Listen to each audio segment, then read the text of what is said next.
Hello दोस्तों, कैसे हैं आप। उम्मीद है बहुत ही अच्छे होंगे और आपकी तैयारी बहुत ही ज़बरदस्त चल रही होगी। इससे पहले जो हमने क्लास लिया था, मैथ और हिंदी क्लास लिया है, आप अगर इस क्लास पर नए हैं तो जाएं, पिछला क्लास ज़रूर देखें ताकि आपको मैथ और हिंदी से रिलेटेड कोई भी क्वेश्चन ना फंसे। जो आज हम बात करने वाले हैं, आज हम हिस्ट्री के ऊपर बात करने वाले, इतिहास के ऊपर। तो सबसे पहले जानने का प्रयास करते हैं कि इतिहास होता क्या है। इतिहास वो होता है जैसे कि हम अपने पिछले के बारे में जानने का प्रयास करते हैं, तो हम बुक के माध्यम से ही एकमात्र रास्ता है, हम अपने इतिहास के बारे में जानते हैं।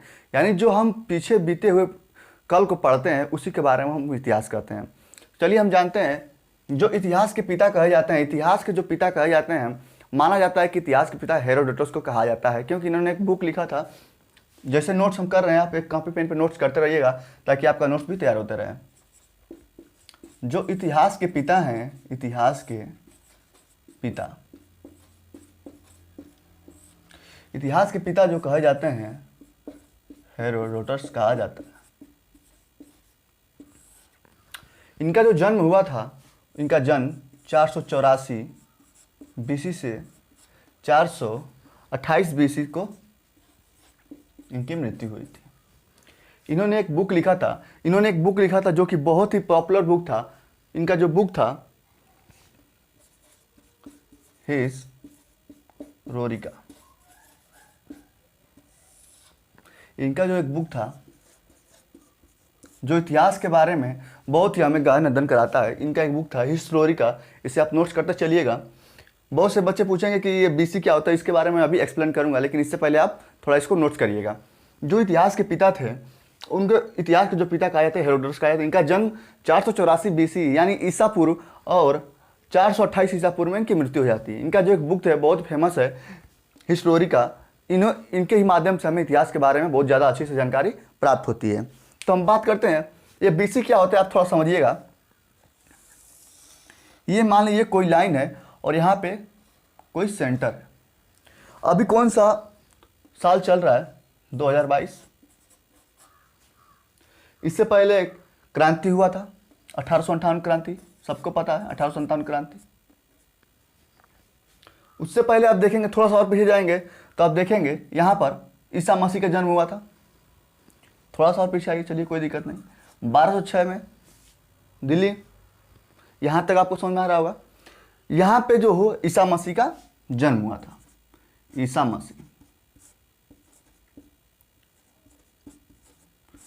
मसीह का यहाँ जन्म हुआ था। जो इसके बाद आया, यानी ईसा मसीह के जो बाद हुआ, वो हो गया ईस्वी। और जो ईसा मसीह का पूर्व जो भी साल आए, वो हो गया ईसा पूर्व। ठीक उसी प्रकार यहां पर 484 ईसा पूर्व में इनका जन्म हुआ। उम्मीद है कि जो मैंने आपको बताया अच्छे से समझ में आया होगा कि ईस्वी और ईसा पूर्व में क्या अंतर होता है। जो भी ईसा पूर्व होता है, ईसा मसीह के जो पहले हुआ था उसे हम ईसा पूर्व कहते हैं। ईसा पूर्व में जो है समय काल घटता है। जैसे मान लीजिए यहाँ पर होगा 502 साल, यानी जब आप आगे बढ़ेंगे तो इसमें यहाँ तक घटेगा। लेकिन ईसा मसीह के जन्म के बाद से जो रेगुलरिटी बढ़ता रहेगा, वो बढ़ता रहेगा। उम्मीद है कि जो मैंने आपको समझाया आपको समझ में अच्छे से आया होगा। आप इसे नोट्स कर लीजिएगा, क्योंकि बहुत से बच्चे इसमें कंफ्यूज होते हैं बीसी और एसी में क्या फ़र्क होता है, एडी और बीसी में। चलिए हम बात करते हैं आगे।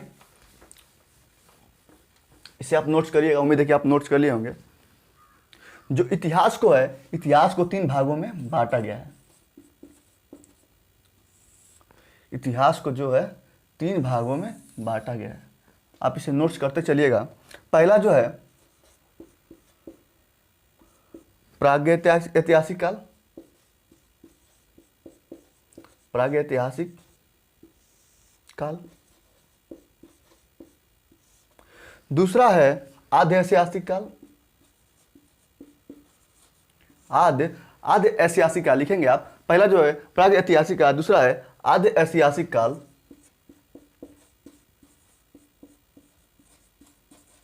आद्य ऐतिहासिक काल, आद्य ऐतिहासिक काल। और जो तीसरा है वो है ऐतिहासिक काल, ऐतिहासिक काल।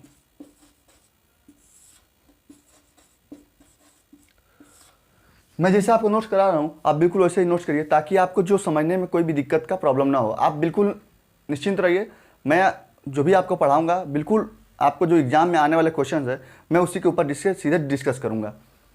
तो आप इसे नोट्स कर लिए। अब हम बात करते हैं कि ये प्रागैतिहासिक काल, आदि ऐतिहासिक काल, ऐतिहासिक काल, ही इसको क्यों 3 भागों में बांटा गया है। सबसे पहली बात कि जो प्रागैतिहासिक काल को हम किस प्रकार से बांटे हैं, आप देखेंगे कि यहाँ पे जो है साक्ष्य तो मिले हैं, साक्ष्य तो मिले हैं, लेकिन उनका कोई लिखित प्रमाण नहीं है।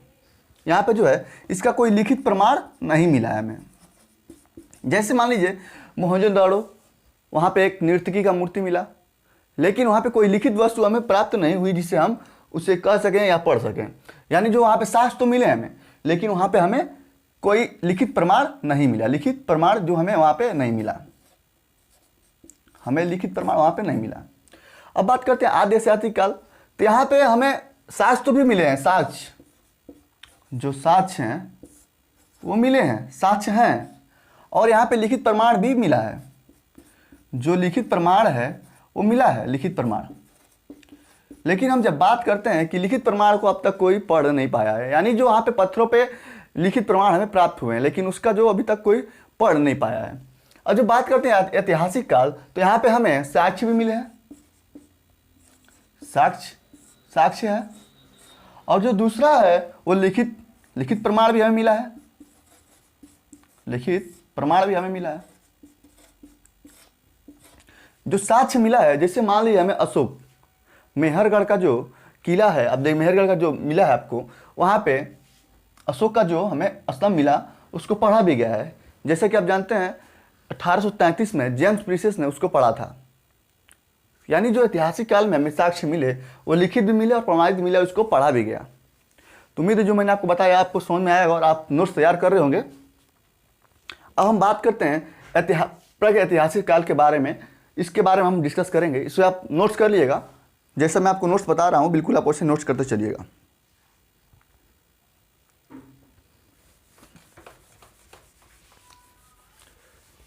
आप थोड़ा सा नोट्स करते चलिए ताकि जो आपका आने वाले कंप्यूटर एग्जाम में आपको बहुत ही मददगार साबित होंगे। आप देखेंगे यहाँ पे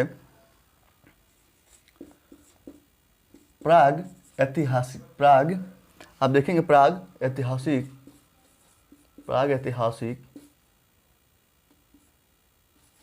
काल। जो प्रागैतिहासिक काल है इसको हम 3 भागों में डिवाइड करते हैं, पाषाण काल, मध्य पाषाण काल और नवपाषाण काल। अब देखेंगे यहाँ पे इसको डिवाइड करेंगे। जिससे पहला डिवाइड किया गया था वह है पूरा पाषाण काल, पूरा पाषाण काल, जिसका जो हमें जो अवधि दिया जाता है वो लगभग 30,000 से 10,000 BC मानते हैं। 30,000 से 10,000 ईसा पूर्व यहाँ लिख दे रहे हैं, आपको समझ में आएगा। जो पूरा पाषाण काल होता है वो 30,000 से लेकर 10,000 ईसा पूर्व तक माना गया है। इसके बाद हम बात करते हैं मध्य पाषाण काल।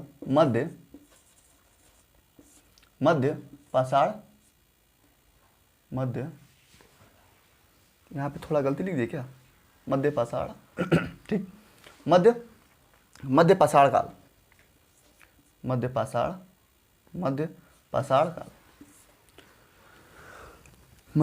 काल। जब इसका हम बात करते हैं तो अब देखेंगे ये होता है 10,000 से लेकर, इसका जो काल निर्धारित किया गया एनसीईआरटी के बुक में, जो कि बहुत ही प्रचलित बुक है और इससे ही ज़्यादा लोग मान्यता प्राप्त देते हैं। इसी के अनुसार जो बहुत से वैज्ञानिकों में और बहुत से लेखकों में मतभेद है, लेकिन जो हम आज डिस्कस कर रहे हैं एनसीईआरटी बुक के आधार पर डिस्कस कर रहे हैं। यहाँ पे जो है 10,000 से लेकर 10,000 से 4,000 ईसा पूर्व तक इसका जो है हमें डिवाइड किया गया है एनसीईआरटी के बुक के अनुसार, जो कि बहुत ही फेमस बुक है। इससे बहुत लोग प्रिपेयर करते हैं और इसके जो मान्यता जो है इससे बहुत लोग मान्यता भी देते हैं। अब हम बात करते हैं नवपाषाण काल, जिसका जो टाइम होता है नवपाषाण काल, नवपाषाण काल, जो इसका टाइम है 4000 से लेकर 4000 ईसा पूर्व से लेकर 4000 ईसा पूर्व से लेकर 2500 ईसा पूर्व तक माना जाता है। अब देखेंगे कि मनुष्य इस समय किस किस चीज का उपयोग करता था और जो उसका विस्तृत विस्तार है वो कैसे कैसे होता गया। अब हम इसके बारे में चर्चा करेंगे। अब देखेंगे पूरा पाषाण काल में उन्होंने क्या क्या किया था। जो पूरा पाषाण काल है, यहाँ पर सबसे पहले आप नोट करेंगे, पहला, उम्मीद है कि आपको दिखाई दे रहा होगा। अगर आपको कोई भी समस्या हो तो आप कमेंट के माध्यम से हमें बताएं, हम उसका निश्चित ही तौर पे आपको समाधान देंगे। चलिए हम बात करते हैं। सबसे पहले जो पूरा पाषाण काल है उसमें जो सबसे पहले मनुष्य ने क्या किया, यहाँ पर पत्थर का प्रयोग किया। पत्थर का प्रयोग पूरा पाषाण काल में अपने आप को ठंड से बचाने के लिए इसमें मनुष्य जो है गुफा में निवास करता था। गुफा में निवास करता था। जो पूरा पाषाण काल में मनुष्य पत्थर का प्रयोग करना सीखा। उसके बाद से गुफा में उसने निवेश किया अपने आप को ठंड से बचाने के लिए, और आग के बारे में जानकारी प्राप्त की। यानी जो है आग के बारे में जानकारी। पहला पॉइंट, दूसरा पॉइंट और तीसरा पॉइंट। आग के बारे में जानकारी का मतलब यह है कि उसने आग जलाना नहीं सीखा, लेकिन आग के बारे में उसने जानकारी प्राप्त कर ली। जैसे मान लीजिए कोई जैसे आदिमानव कोई होगा, पत्थर से पत्थर स्केच किया, उसमें चिंगारी निकली, डर गया हो, फिर बाप आग, मतलब उसने आग के बारे में जानकारी प्राप्त कर ली थी। अब हम बात करते हैं इसके अगला जो है मध्य पाषाण काल। इसमें जो है आदि मानव ने क्या विकसित किया उसके बारे में हम डिस्कस करेंगे। इसमें जो है मध्य पाषाण काल में जो आदि मानव थे ये शिकार करना प्रारंभ किए। शिकार करना प्रारंभ, जो मध्य पाषाण काल में उन्होंने प्राप्त किया, उसने जो है शिकार करना प्रारंभ किया। जब वो मान लीजिए कोई जंतु मर गया, उसने खाकर उसे टेस्ट किया, उसे पता चला वाह भाई ये भी कोई चीज़ होता है, तो अब उसने जिंदा पशुओं को मारना शुरू किया और उसका शिकार करके उसका अपना भोजन के रूप में सेवन करना शुरू कर दिया। तो जो पहला हुआ शिकार करना, उसके बाद जो है तीर कमान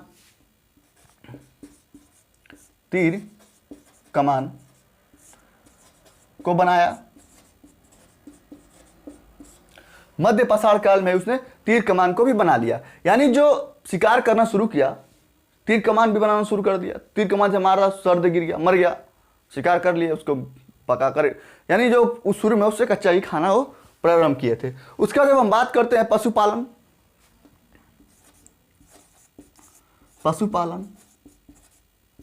पशुपालन आरंभ किया। सबसे ज्यादा क्वेश्चन पूछा जाता है इसी मध्य पाषाण काल से कि पशुपालन मानव द्वारा कब प्रारंभ किया गया था। तो मध्य पाषाण काल में किया गया था। कभी कभी क्वेश्चन ये पूछ देता है कि पशुपालन में आदि मानव ने सबसे पहले कौन से जंत पशु को अपना पालतू बनाया था। तो आप यहाँ नोट कर लीजिएगा एक साइड, जो पहला था वो था कुत्ता। लेकिन अगर थोड़ा सा अप लेवल के एग्जाम में जाएंगे तो आप देखेंगे कि वो कुत्ते को कहीं हटा दिया, तब क्या आप जवाब देंगे? यानी बोल दे कि उसने आदि मानव ने सबसे पहले किस जानवर का पालतू बनाया। अगर वो ऑप्शन में कुत्ता ही गायब कर दे तब कमेंट के माध्यम से बताइए, कमेंट के माध्यम से बताइए कि वो दूसरा कौन सा जानवर था और कुत्ता न दिया हो तब। कमेंट के माध्यम से बताइए कमेंट के माध्यम से।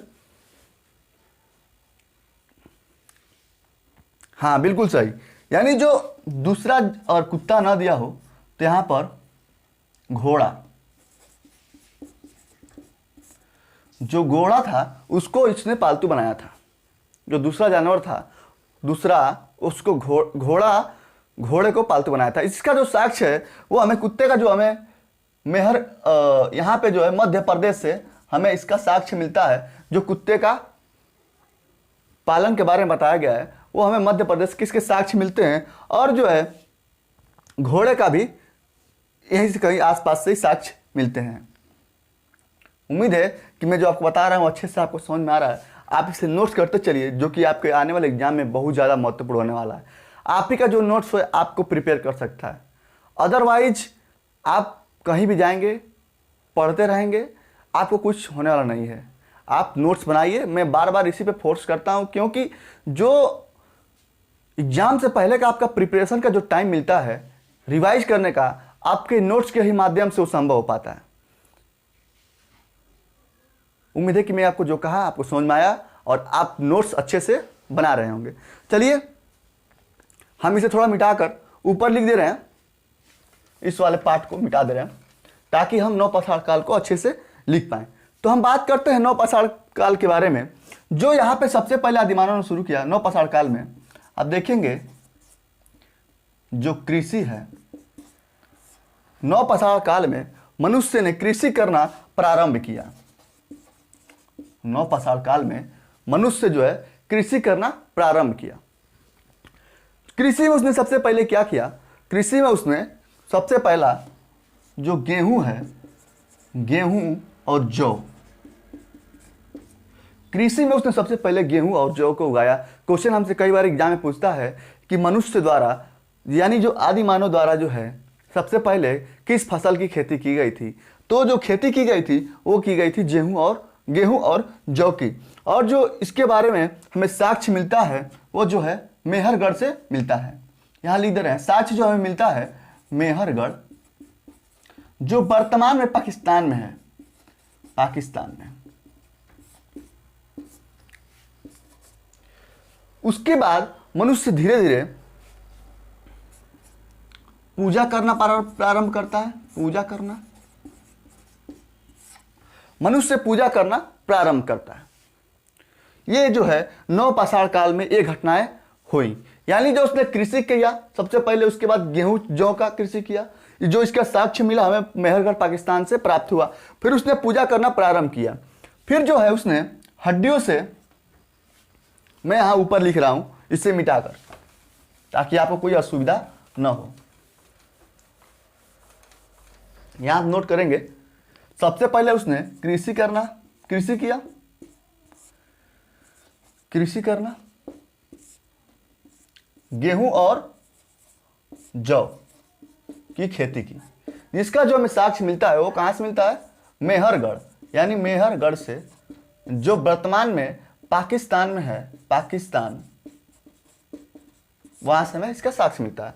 उसके बाद उसने पूजा किया, यानी ये जो पहला है। और जो दूसरा है वो है पूजा करना। वो धीरे धीरे पूजा करना, यानी पूजा करना, किसी भी देवी, मातृ देवी की पूजा करना। आप देख रहे होंगे, अभी हम आपको आगे डिस्कस करेंगे सिंधु सभ्यता के बारे में, तो वहाँ पे डिस्कस करेंगे कि वहाँ पे किस देवी की पूजा की जाती थी। वहाँ पे जो है मातृ देवी की पूजा की जाती थी।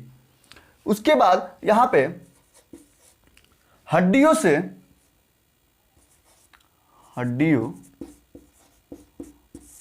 से बने हथियार का प्रयोग,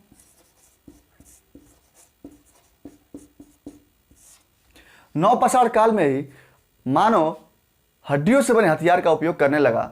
चूंकि नुकीले धार वाले जो हड्डियों के हथियार होते थे उससे वो शिकार करने में बहुत आसानी महसूस करता था, इसलिए उसने हड्डियों का हथियार बनाना शुरू कर दिया, यानी उसका जो प्रयोग शुरू कर दिया। और जो सबसे बड़ी बात थी नवपाषाण काल की, वो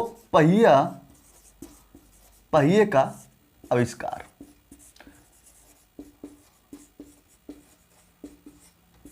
जो नवपाषाण काल के सबसे उपयोगी चीज साबित हुआ वो हुआ पहिया, जो कि हमें आज आने वाले या इस समय हम लोग जो जिंदगी को जीवन यापन कर रहे हैं, आप उसमें देखेंगे पहिया का कितना बड़ा रोल है आपको सुलभ बनाने के लिए, यानी जो आपकी यात्रा को सुलभ बनाने के लिए, या किसी भी वस्तु को या किसी भी चीज़ को आप देखेंगे अधिकतर उसमें पहिए द्वारा कुछ ना कुछ उपयोग में लाया जाता है, यानी गोल वस्तुओं को कुछ ना कुछ में उपयोग लाया जाता है। रेलगाड़ी से लेकर दो पहिया, चार पहिया, उसके बाद बहुत इत्यादि जो चीज़ हैं, जो चरपहिए का आविष्कार को बहुत बड़ा ये साबित हुआ, यानी मनुष्य के विकास में पहिए का बहुत बड़ा सहयोग रहा। और जो यहाँ का था पांचवा, तांबे की खोज। नवपाषाण काल में ही मनुष्य ने तांबे की खोज की थी। यानी आप इसको नोट्स बना के ऐसे लिखेंगे जैसे मैंने आपको बताया। उम्मीद है कि आपको ये क्लास बहुत पसंद आई होगी। आज का जो क्लास है हम यहीं तक रखते हैं। प्रागैतिहासिक काल में जो हमने पढ़ा पूरा पाषाण काल, अब हम कल बात करेंगे पूरा पाषाण काल के बाद मध्य पाषाण काल, इसके बारे में हम कल डिस्कस करेंगे। उम्मीद है कि आपको क्लास पसंद आई है। अगर क्लास आपको पसंद आई है तो लाइक करें, सब्सक्राइब करें और अपने दोस्तों के साथ शेयर करें, ताकि ये जो कंटेंट है आपके दोस्तों तक भी पहुँचे और इसे अधिक से अधिक लोग लाभ प्राप्त कर सकें। तो चलिए चलते हैं, कल मिलेंगे। तब तक के लिए जय हिंद, जय भारत।